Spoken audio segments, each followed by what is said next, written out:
Sous les eaux de la Méditerranée, glissent en silence certaines des machines de guerre les plus discrètes et les plus mortelles au monde.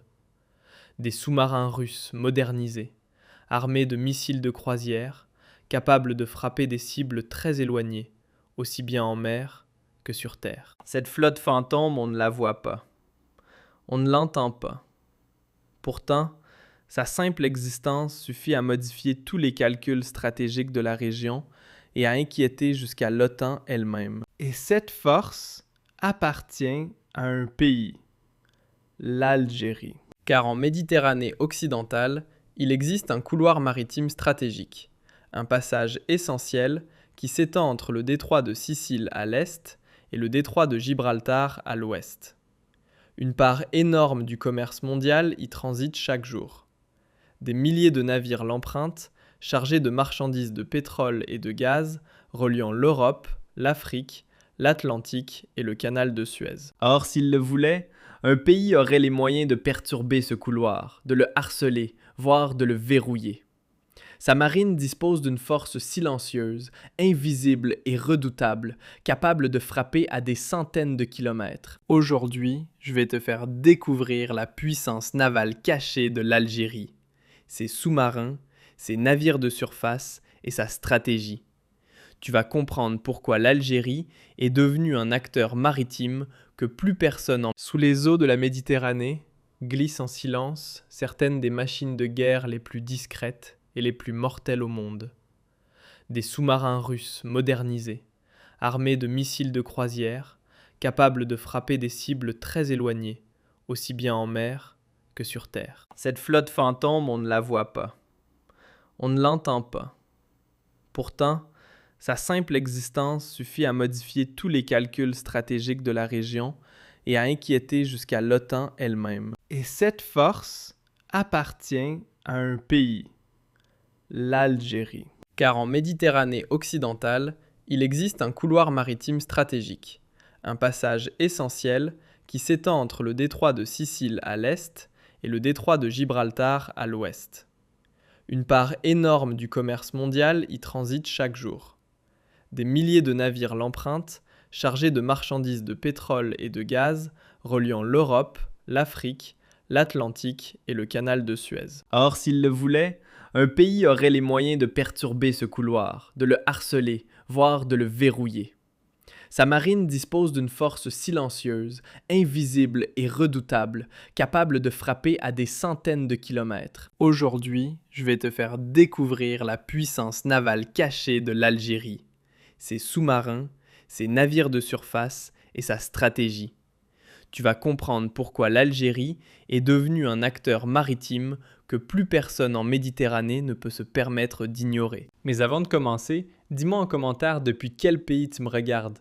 Algérie, France, Espagne, Italie, Turquie ou partout ailleurs. Écris ton pays, écris ta ville et réponds honnêtement à cette question.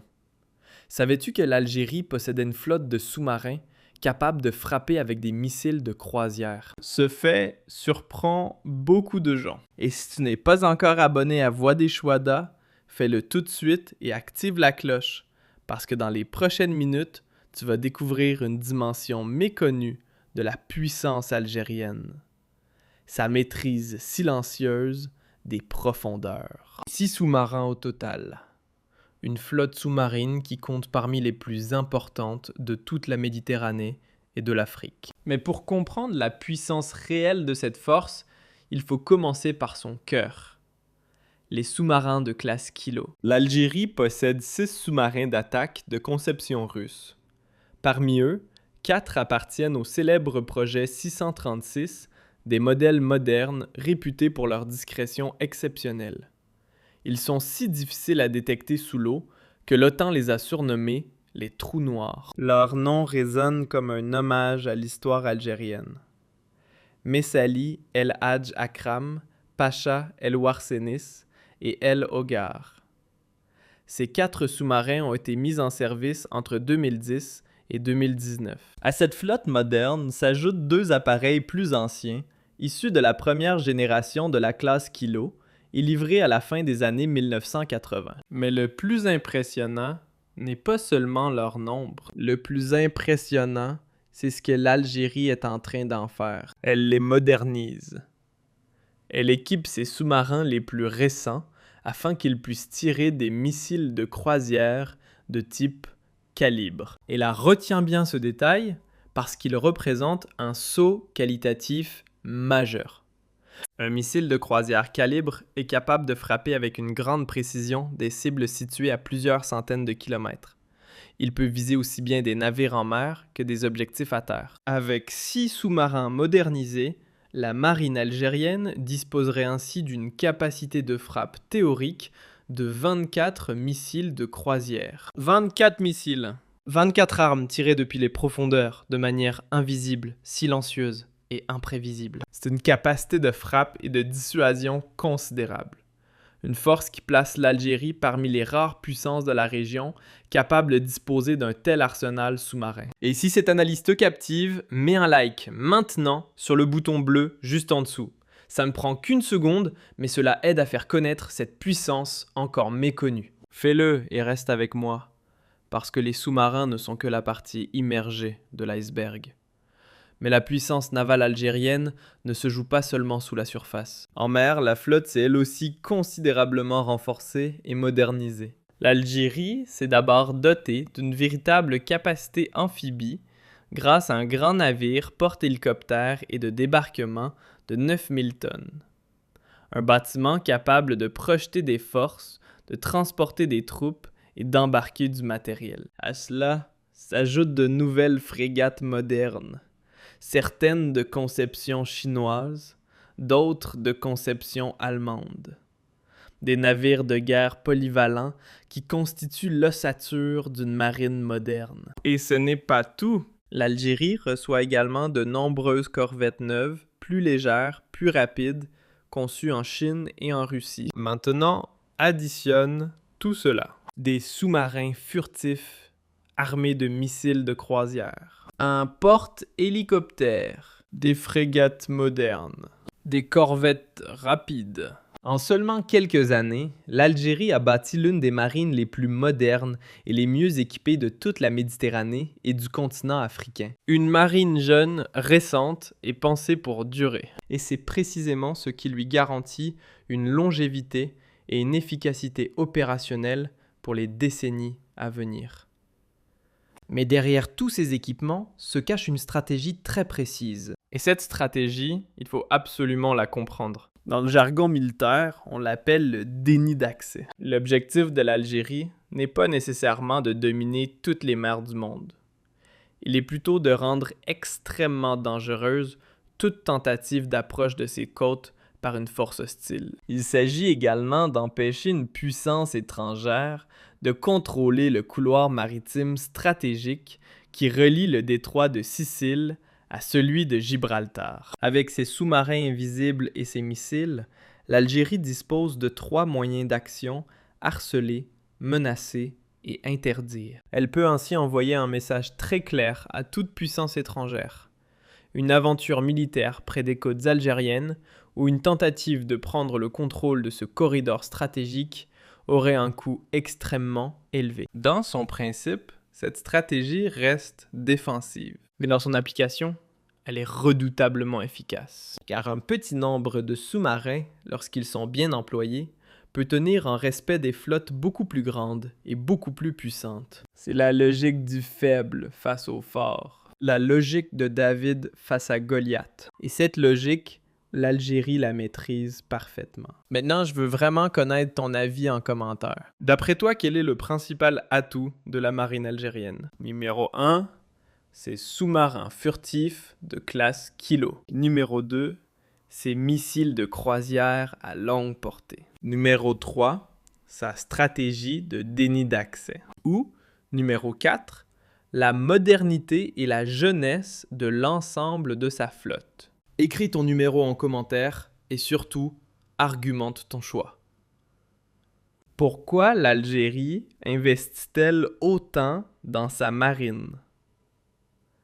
La réponse tient à plusieurs raisons vitales. D'abord, il y a la géographie. L'Algérie possède une immense façade maritime avec plus de 1600 km de côtes méditerranéennes à protéger.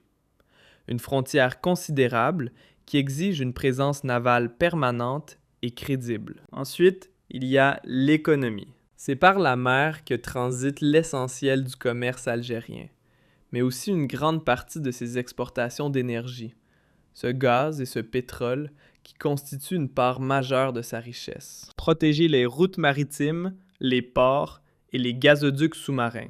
Ce n'est donc pas seulement protéger des infrastructures, c'est protéger l'économie du pays. C'est protéger sa souveraineté. Et puis, il y a l'environnement stratégique. La Méditerranée est une mer de plus en plus militarisée. Les flottes de nombreuses puissances y circulent. L'OTAN, la Russie, les États-Unis. Sans oublier les tensions régionales qui peuvent à tout moment bouleverser les équilibres. Dans un tel contexte, disposer d'une marine puissante n'est pas un luxe. C'est une nécessité. Une nécessité pour ne pas dépendre des autres et surtout pour ne jamais être à leur merci. L'Algérie a tiré les leçons de l'histoire. Un pays faible sur mer est un pays vulnérable. Mais il existe aussi une autre dimension, plus géopolitique, celle du choix des fournisseurs. Les sous-marins et une partie de la flotte algérienne viennent de Russie. D'autres navires sont de conception chinoise. D'autres encore viennent d'Allemagne. Et là encore, on retrouve une doctrine profondément algérienne, la diversification.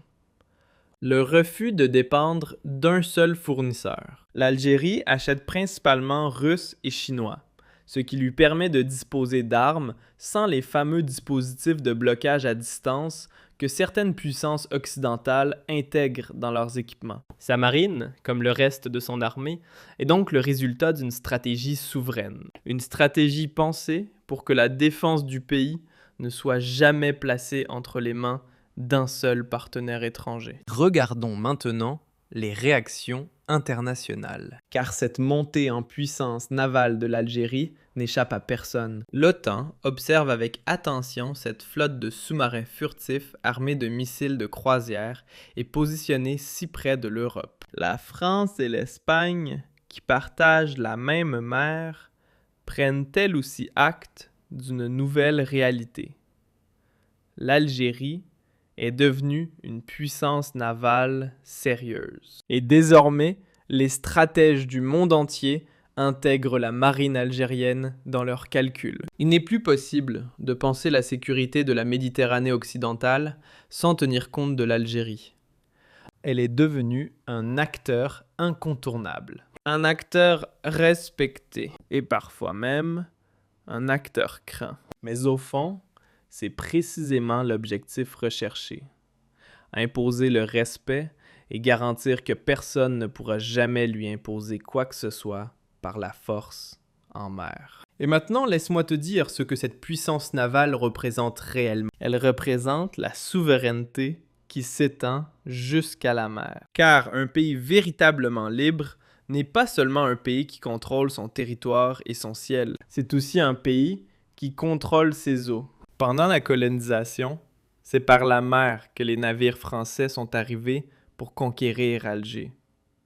À cette époque, la mer était une voie de vulnérabilité, une porte ouverte par laquelle venait l'envahisseur. Aujourd'hui, l'Algérie transforme cette même mer en un espace de puissance et de protection. Elle surveille ses côtes. Elle patrouille dans ses eaux. Elle dissuade quiconque de s'y aventurer avec de mauvaises intentions. Le peuple des Tchouada, qui a vu les colonisateurs débarquer par la mer, protège désormais lui-même cette frontière liquide.